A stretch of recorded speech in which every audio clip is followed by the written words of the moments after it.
Hello Nidorinas and Nidorinos, I'm KingNido and today we're coming from Hammerlock City where the Dragonids are still trying to get their season on track because they have lost their last 2 games and that is not what is expected from this side, but the Pseudopolis Aqua are in a similar case because they've lost the only game they've had this season as they are just coming off a bye. So with that said, let us know in the comments below who you think is going to win. Will it be the Dragon types? Will it be the Water types? Let's go! But that is right, these two sides who have been tipped to potentially make it into the Elite Four are having a terrible start to the season, as it is Inteleon and Samurott starting out for the Aqua. It is going to be Cyclozar and Goodra starting out for the Dragonids, and immediately this multi-hitting tail slap here from Cyclozar onto Inteleon, and Inteleon has been shut out of numerous of its previous outings. It does not want that to happen here again today, as it is going to go for the Grass Knot onto Goodra, but that is going to not be very effective, and it also activates that gooey ability that is going to lower the speed of Inteleon. Goodra with its hidden ability being on the home side, and it goes with the Grass Pledge, and it does eliminate Inteleon with that super effective move. Already Inteleon is out of this match. Samurott is going to go for the Heat Wave. This connects with both Dragon types for not very effective damage, but Inteleon continuing to have terrible showings as that burn status condition is going to be left on Cyclozar. It is going to cut into its attack, and we see it feeling the effects. That passive damages out comes Dondozo for the Pseudopolis Aqua. The speed control still on the side of the Dragonids as the heart swap from Cyclozar. Switching any stat changes with Samurott. Goodra is going to follow it up with the Rock Blast, doing very little damage to Samurott, but this is a multi-hit move. If it can get all 5, it will add up. It's got 3 so far, however, it is only going to get 3, and Samurott is going to look to respond, going with the Throat Chop onto Goodra. Gets a great connection there, but yet again, that gooey ability coming into play. However, that speed control is fully on the side of the Dragonids, as the Parabolic Charge from Dondozo is super effective on its own teammate. Now, normally this would restore the health of Dondozo, but it's already at full strength and it's not very effective on the Dragon types. That's not what the Aqua need right now. Cyclozar with the Jaw Lock onto Samurott, very little damage, making it so neither Pokemon can run away. However, they are not looking to run away from this matchup. They will be here till the end. However, it is the end for Samurott because it is eliminated by the super effective Energy Ball from Goodra. This is the start the Dragonids need, but we've seen them do this before, as Dondozo is going to hide underwater. It is going to go with the dive. The Dragonids are going to need to target whoever comes out for the Aqua next, and it is going to be Iron Bundle, and it now has speed control, going immediately for the Bolt Strike. This will be resisted, but it still gets a great connection there onto Cyclozar, who still has that burn status condition. However, it is going to look to respond right now, going with the Blue Flare, capitalizing on that powered ice type. It gets a great connection there onto Iron Bundle. Goodra follows it up with the Strength Sap, but it goes for Dondozo, and Dondozo goes with the dive to finish Cyclozar off. That's what the Aqua need, a great response. They're getting their first elimination on the board, as out comes Altaria for the Dragonids with that Cloud 9 ability. However, there are no weather effects at the moment. Iron Bundle with the Judgment, and it is judging Altaria. Gets a really good connection there, but Altaria does respond with the Fake Tears. It clearly does not care about being judged because it is going to lower the special defense a great deal of Dondozo, and Goodra follows it up with the Dragon Dance, taking this on the field. It is going to boost that attack as well as boosting that speed. See if it can move quicker than Iron Bundle, but first Dondozo with the Metal Sound onto Goodra here. After having its attack boosted, it is now going to have its special defense lowered a great deal, and Iron Bundle, still the quickest on the field, is going to go with the Feather Dance, concentrating on Altaria right now, lowering its attack a great deal.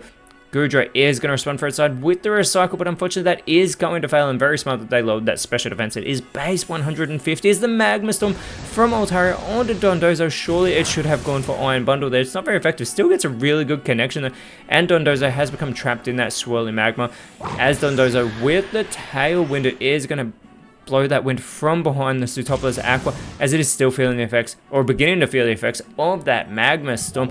Iron Bundle definitely has speed control now, going with the Spite. Looks like it is concentrating on Goodra. With that, it is going to cut into the PP by 4. And Goodra is still quicker than Dondozo, but goes for the Perish Song. This is a really questionable play because the Hemlock Dragonids are in control at the moment. Dondozo with the Magic Room on the field, it is going to make it so that everybody's held items do lose their effects, and every Pokemon in the PokeType League does hold onto a Lepiberry, as the Shadow Sneak from Altaria onto Dondozo. Very little damage. I'm not even sure it looks like it did anything. However, the Magma Storm continues to afflict Dondozo on the field right now, as those Perish counts begin to fall to 3, and again, a very questionable play. by Goodra because they are in control at the moment. So I'm not sure what it was thinking with that move. Iron Bundle with the Nightshade though onto Goodra. Consistent damage being done there as Goodra does respond with a Night Daze of its own, and it gets the elimination of Dondozo. And again, what is going on? Because now we get the Mystical Fire from Altaria to eliminate Iron Bundle. The Perish Song is going to only affect the Draconids. It is a huge mistake by Goodra because their Perish Count has just fallen to 2. The Pseutopolis Aqua only have 2 Pokemon remain. They send out Kingdra, their own Dragon type Pokemon, and it's joined by Feraligatr. Kingdra immediately going with the close combat onto Altaria. This is resisted thanks to that flying typing that Altaria has, and it lowers the defense and special defense of Kingdra. A very questionable play there, but Feraligatr is going to follow it up with the Torment onto Goodra, probably tormenting it because of the fact that it went for the Perish Song, and it's going to take itself out and Altaria unless the water types do it first. The Eerie Impulse from Goodra onto Feraligatr is going to cut into its special attack. It is more of a physical attacker as Altaria with the Aurora Veil. Unfortunately, it will fail. There is no snow falling over the field, but that Perish Count is fallen. It has fallen to 1. And the Tailwind does peter out for the Aqua as Goodra is going to struggle on the field, struggling onto Kingdra.